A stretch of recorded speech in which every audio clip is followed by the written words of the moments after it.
Isu keganasan rumah tangga bukanlah satu isu yang baru. Bahkan ia merupakan isu yang sering berlaku dalam kalangan masyarakat di negara ini.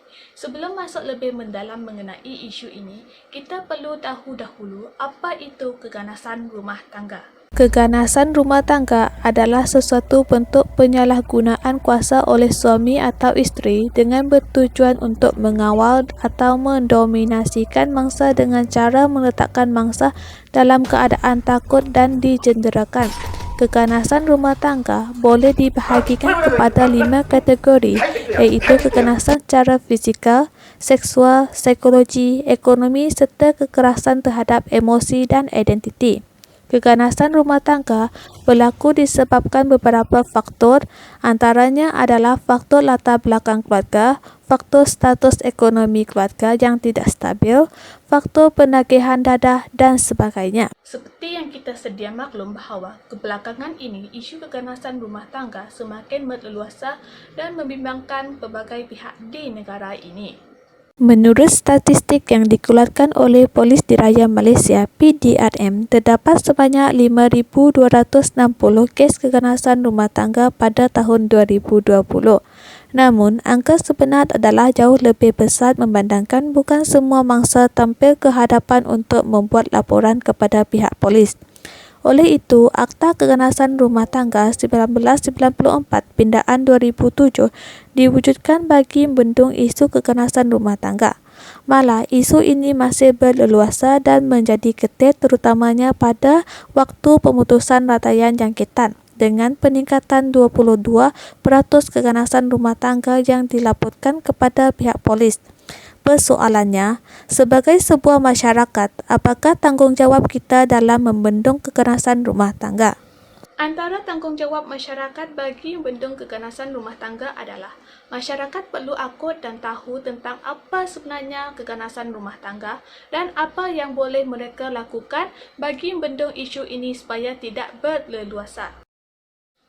Sehubungan dengan itu, masyarakat juga bertanggungjawab dalam memberi bantuan kepada mangsa keganasan rumah tangga, di mana masyarakat haruslah sentiasa peka dengan keadaan sekeliling dan sering bertanya khabar jiran-jiran dan rakan-rakan. Dan sekiranya terdapat tanda-tanda atau kesan keganasan rumah tangga seperti kesan luka, lebam dan bengkak di badan mangsa, serta mengetahui kejadian keganasan rumah tangga, masyarakat boleh terus memberi bantuan kepada mangsa ataupun membuat laporan dan meminta bantuan dari pihak bertanggungjawab seperti pihak Polis Diraja Malaysia (PDRM), Jabatan Kebajikan Masyarakat (JKM) dan sebagainya.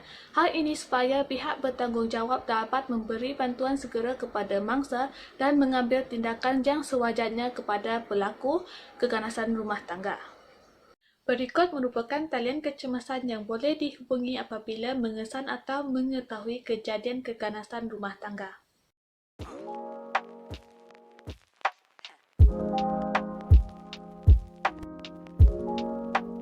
Tidak boleh dinafikan bahawa peranan masyarakat sangat penting dalam mengatasi dan mengurangkan isu keganasan rumah tangga, di mana apabila semua anggota masyarakat saling peduli dan mengambil berat antara satu sama lain, akan menimbulkan semangat kemasyarakatan serta dapat menanamkan elemen kebolehpercayaan dalam kalangan masyarakat.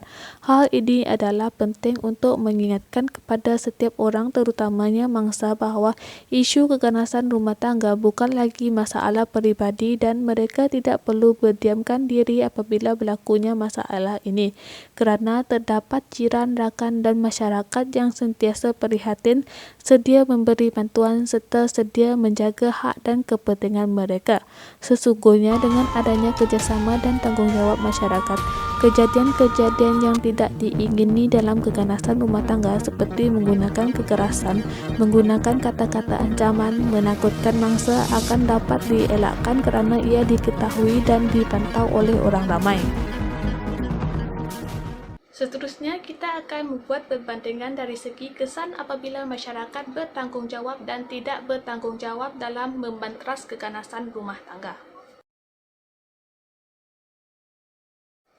Sesungguhnya, terdapat perbandingan yang sangat ketara di mana apabila masyarakat melaksanakan tanggungjawab dalam membenteraskan isu keganasan rumah tangga, keselamatan dan kesihatan fizikal, mental dan psikologi mangsa akan terjamin. Manakala jika masyarakat tidak bertanggungjawab dan tidak peduli akan isu ini, mangsa akan didera secara fizikal sehingga boleh menyebabkan kecederaan yang parah, kecacatan dan juga kematian. Bukan itu sahaja, ia juga akan memberi kesan terhadap mental dan psikologi mangsa, di mana mangsa keganasan rumah tangga akan hidup dalam ketakutan, kemurungan, dan cemas. Selain itu, isu keganasan rumah tangga juga berpotensi merosakkan masa depan mangsa dan anak-anak mangsa yang menyaksikan penderaan ini, di mana anak-anak mangsa akan meniru tingkah laku ganas yang dilakukan oleh ibu atau bapa mereka. Sehubungan dengan itu, apabila masyarakat tidak bertanggungjawab dan mengambil bahagian dalam membenteraskan isu ini, ia akan semakin berleluasa sehingga mengancam keharmonian institusi kekeluargaan di negara ini. Oleh itu, tanggungjawab masyarakat sangat penting dalam membenteraskan isu ini supaya tidak berleluasa sehingga menjadi keganasan merenerasi generasi. Seterusnya, saya akan membuat perbandingan berdasarkan pandangan teori utilitarianisme dan juga teori egoisme, di mana menurut pandangan teori utilitarianisme dalam isu keganasan rumah tangga, seseorang atau masyarakat haruslah bertanggung jawab dan melakukan sesuatu tindakan yang dapat menghasilkan kebaikan yang paling banyak kepada setiap orang, termasuklah mangsa, keluarga mangsa, masyarakat, dan juga negara. Manakala, menurut pandangan teori egoisme pula, seseorang atau masyarakat tidak sepatutnya bertanggungjawab atau melakukan sesuatu tindakan dalam membendung isu keganasan rumah tangga, kerana ia tidak dapat mendatangkan sebarang keuntungan, malah ia akan menyusahkan dan membahayakan diri sendiri. Di sini dapat disimpulkan bahawa teori utilitarianisme yang dikemukakan lebih mendukung bahawa kita seharusnya melakukan sesuatu tindakan dengan memaksimumkan kebahagiaan dan meminimumkan kesakitan. Manakala menurut pandangan teori egoisme pula lebih menyokong etika individualisme. Pada pendapat saya, masih ramai masyarakat yang belum sedar bahawa isu keganasan rumah tangga merupakan masalah bersama dan bukan masalah peribadi. Bahkan masih ada masyarakat yang mempunyai sikap egoisme di mana mereka tidak ingin masuk campur dengan isu keganasan rumah tangga kerana mereka menganggap masalah ini adalah masalah peribadi dan tiada kaitan dengan mereka. Malah tidak seharusnya masyarakat menutup mata dan membiarkan masalah ini berlanjut sehingga menjadi perkara biasa dalam masyarakat di negara kita. Hal ini dikatakan demikian kerana jika isu ini dibiarkan berleluasa, ia akan mendatangkan kesan negatif bukan sahaja kepada mangsa atau pelaku, malah ia juga akan mendatangkan kesan yang negatif kepada keluarga, mangsa, masyarakat dan juga negara. Oleh itu, sebagai sistem sokongan peribadi mangsa, masyarakat bertanggungjawab serta memainkan peranan penting dalam membendung dan membenteras isu ini supaya tidak berleluasa dalam masyarakat di negara ini.